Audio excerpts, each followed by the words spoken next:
अस्सलामुअलैकुम, मैं हूं माजिद चौधरी और आप देख रहे हैं मेरा यूट्यूब और फेसबुक चैनल। साबिक गवर्नर लतीफ़ खोसा साहब ने आज एक धुआंधार प्रेस कॉन्फ्रेंस की जिसमें उन्होंने आईजी पंजाब को आड़े हाथों में लिया। साबिक गवर्नर मोस्ट सीनियर वकील आसिफ खोसा साहब आईजी पंजाब पर बरस पड़े। शदीद गुस्से में आईजी पंजाब को तनकीद का निशाना बनाया। खोसा साहब ने कहा कि हमला मेरे घर में होता है, मेरे ड्राइवर को गोली भी लगती है, चंद माह पहले मेरे बेटे पर गोली चलाई जाती है, उसके बाजू से आड़ पार हो जाती है, और क्या मैं पर्चा भी दर्ज नहीं करवा सकता। एएसआई की क्या औकात है और वो बात को गोल मटोल करके पेश करे कि मेरे ड्राइवर को गोली लगी है। बाढ़ में जाए ऐसी इंक्वायरी, मैं ऐसी इंक्वायरी को नहीं मानता। कहा कि आईजी पंजाब SHO है, मेरे पास SP साहब आए थे और मैंने उनको इज़्ज़त भी बख्शी थी क्योंकि वो मेरे घर तशरीफ़ लेकर आए थे, लेकिन मैंने उनसे कहा था कि ये तुम्हारे बस में नहीं है, तुमसे बड़ा मामला है, तुमसे जो है वो हल नहीं होगा। खोसा साहब जो थे उन्होंने इंतहाई गुस्से का इजहार किया। उन्होंने कहा कि मेरा यही तकाजा है कि पंजाब के SHO को मेरी जो है वो FIR काटनी चाहिए, IG को मेरे पास खुद आना चाहिए था इस मामले की इंक्वायरी के लिए। रियासती अदाब का ये तकाजा है कि मैं साबका गवर्नर भी रह चुका हूँ, अटार्नी जनरल भी रह चुका हूँ और मोस्ट सीनियर वकील भी हूँ, और IG भी तो SHO ही होता है। अगर आप सेक्शन 51 को देख लें तो आपको पता चल जाएगा।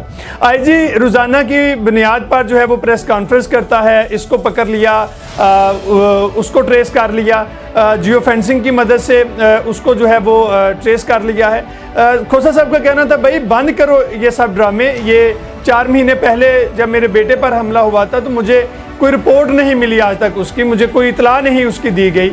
उन्होंने एक पिटीशन भी दायर की है, इसमें उन्होंने प्रेस कॉन्फ्रेंस में बताया कि हमने नवाज शरीफ के जो फरमुदात भी थे इसमें शामिल किए हैं। ख्वाजा आसिफ, राना सनाउल्लाह को भी नॉमिनेट किया है जो हमारे अदारों की तज़हीक करते रहे हैं, असम्बली फ्लोर पर खड़े होकर हमारे अदारों को तनकीद का निशाना बनाते रहे हैं। हमारी फ़ौज दुनिया की सबसे ताकतवर फ़ौज है, हमारी फ़ौज हमारा ईमान है, हमारे जवान हमारी शान हैं जो कुर्बानियाँ देते हैं, जो सरहदों पर हमारी हिफाजत के लिए कुर्बानियाँ देते हैं।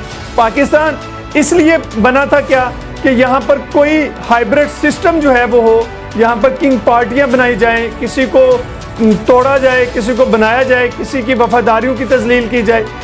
जहाँ पर उनको चोगा मिलता है वहाँ पर वो चले जाते हैं। ये एक बहुत ही अहम सवाल था जो उन्होंने उठाया था कि अगर ऐसे ही होता रहा, ऐसे ही पार्टियों में से जो पार्टियों के रहनुमा हैं उनको तब्दील करते रहे, एक पार्टी से दूसरी पार्टी में वो मूव करते रहे या उनको मूव करवाते रहे, तो इस तरह से मुल्क जो है वो इसके हालात जो है वो बेहतर नहीं हो सकते।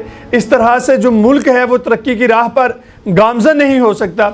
ये एक बहुत अहम सवाल है जो खोसा साहब ने जो है वो उठाया है।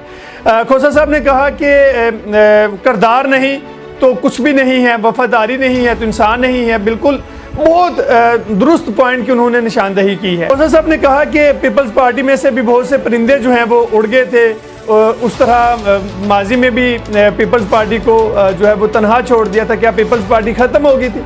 क्या पीपल्स पार्टी का नामो निशान ख़त्म हो गया था? तो खोसा साहब का ये इशारा था कि ऐसा नहीं होता। अगर पार्टियों में से आप जो है वो जो रहनुमा हैं उनको तोड़ते हैं, दूसरी पार्टी में मूव करवाते हैं, किंग्स पार्टियां जो हैं वो तश्कील दी जाती हैं, तो इस तरह से मुल्क जो है वो नहीं बनते, इस तरह से मुल्क के जो हालात हैं वो बेहतर नहीं। हम देखें तो 2018 में भी PTI में भी दूसरी तमाम पार्टियों से लोग पाकिस्तान तहरीक इंसाफ में आए थे और उनकी हुकूमत बनी थी। कब हमारे मुल्क में आइन की बालादस्ती होगी, कब हमारे मुल्क में निज़ाम बनाया जाएगा?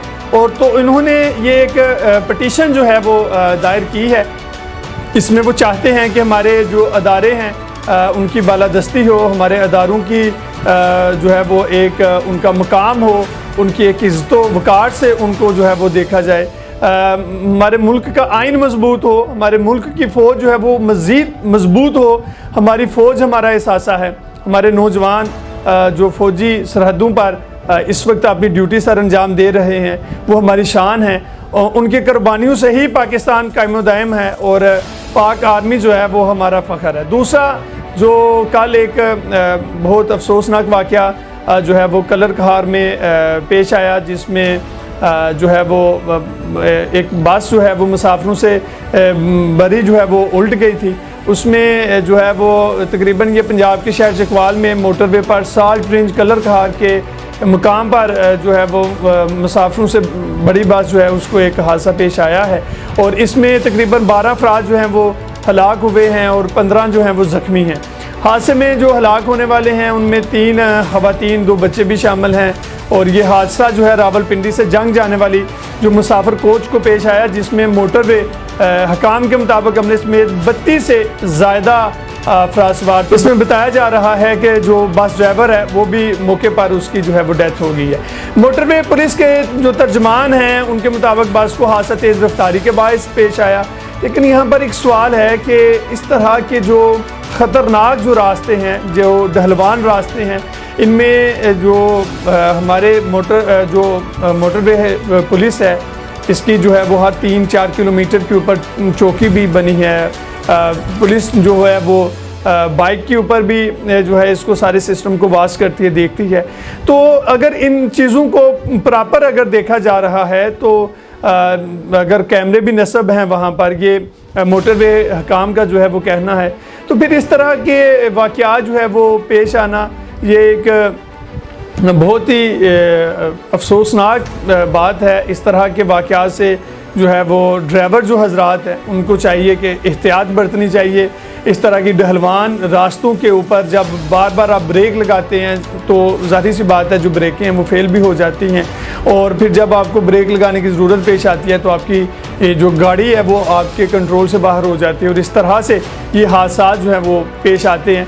तो ड्राइवर हजरात को जो है वो एहतियात बरतनी चाहिए, अपनी जान की जो है वो उनको परवाह करनी चाहिए और अपनी जान के साथ साथ जो इस गाड़ी के अंदर जो लोग सवार होते हैं उनकी जानों की भी हिफाजत जो है उस ड्राइवर के ज़िम्मे होती है। तो ड्राइवर हजरात को जो है वो इस तरह के रास्तों पर जब वो सफ़र करते हैं तो बहुत ज़्यादा एहतियात की ज़रूरत होती है। मज़ीद अपडेट्स के लिए हमारे YouTube चैनल को सब्सक्राइब कर दें, बेल आइकन के बटन को भी दबा दें ताकि हमारी आने वाली नई वीडियो बर वक्त आप तक पहुँच सके। अपने मेज़बान माजिद चौधरी को दीजिए इजाज़त। अल्लाह हाफ़िज़।